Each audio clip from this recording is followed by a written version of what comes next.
Vegetation can do wonders to the home. Hi friends, JJ here. And all homes will have some kind of vegetation in the yard. Whether it be trees, bushes, plants, or even grass, problems can develop.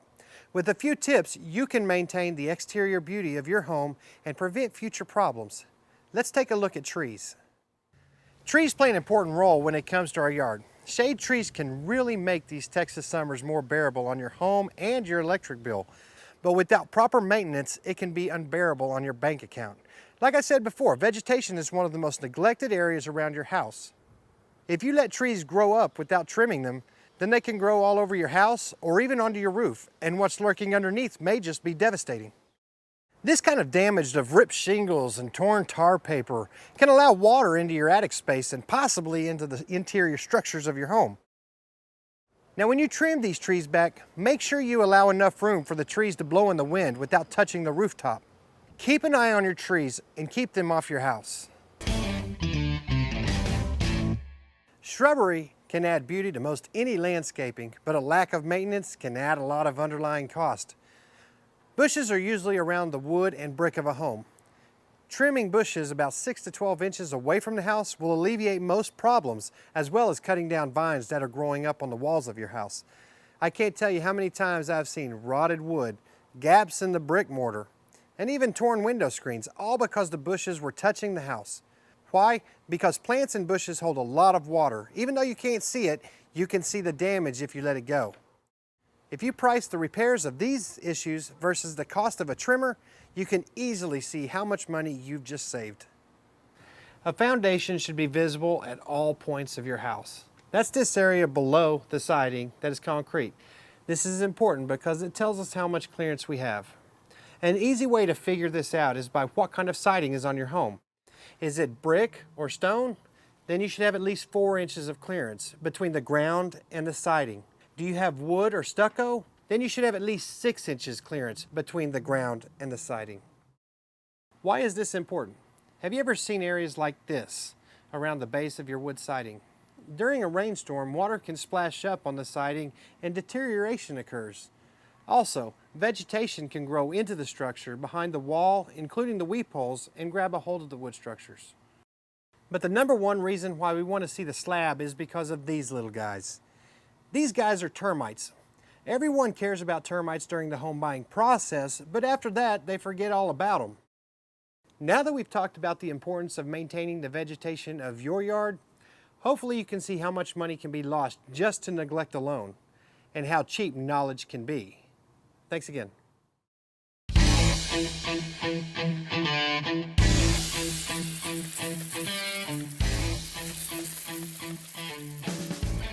Hi friends, JJ here, and I want to take a minute and explain one of the most neglected things I can share with you in this video.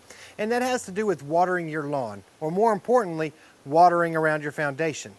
This is actually probably the most important thing that you, the homeowner, can do to help secure your investment.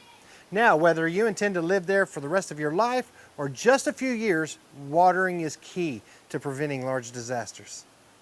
Just like we spoke about in the foundation section of the video, your house needs good soil to prevent settling. Let's take San Antonio for example. San Antonio is a drought-stricken area. If we don't water around our foundations, the weight of these extremely heavy homes will just continue to crush the dry dirt until the slab cracks, or one side of the house is higher than the other, and of course, then comes the structural effects.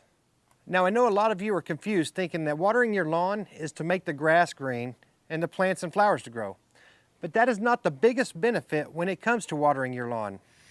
Your foundation and your investment benefit the most. An irrigation system can cost you $750 to $2,500 depending on how elaborate you get, but your foundation can easily cost you $12,000 to $15,000. Now when I look at the soil, my rule of thumb is simple. If you don't have grass growing up to your foundation, or if you can kick up a cloud of dirt, your soil is too dry. You need to water all the way around your foundation, and you need to water evenly on all sides. If the soil is significantly separating from the foundation, then your soil has been neglected. Foundation and structural issues could be nearing your future, as well as possible plumbing problems. you need to contact an irrigation specialist, and hopefully a strict watering regimen will alleviate this problem. Let's take a look at a couple of ways we can address the issue. If you have a sprinkler system, then great. Use it every chance you can. And if you're under water restrictions, then water when you are allowed. If you're not familiar with the system type at your house, then YouTube the name and make of your system and learn how to program it that way. Now, if a professionally installed sprinkler system is not currently in your budget, I completely understand, but do not rule it out in the future. For the time being, go to your local hardware store and buy a soaker hose or a drip hose and place it all the way around your home. You want to place it about 10 to 12 inches away from your foundation. But with this type of system, you really have to be proactive and remember to turn it on regularly. You can also get a timer system that hooks up to your hose. Now, these are just ideas to help you water around your foundation. And some of these ideas may not necessarily work for you. Contact a local irrigation company for advice, but please remember that this home and the foundation is one of your largest investments, and you shouldn't let it go to waste. Now, before we finish, I know I've been preaching water, water, water, but your slab is sensitive. There are a few drainage issues that you also need to pay attention to. You want to get the uneven watering away from your foundation.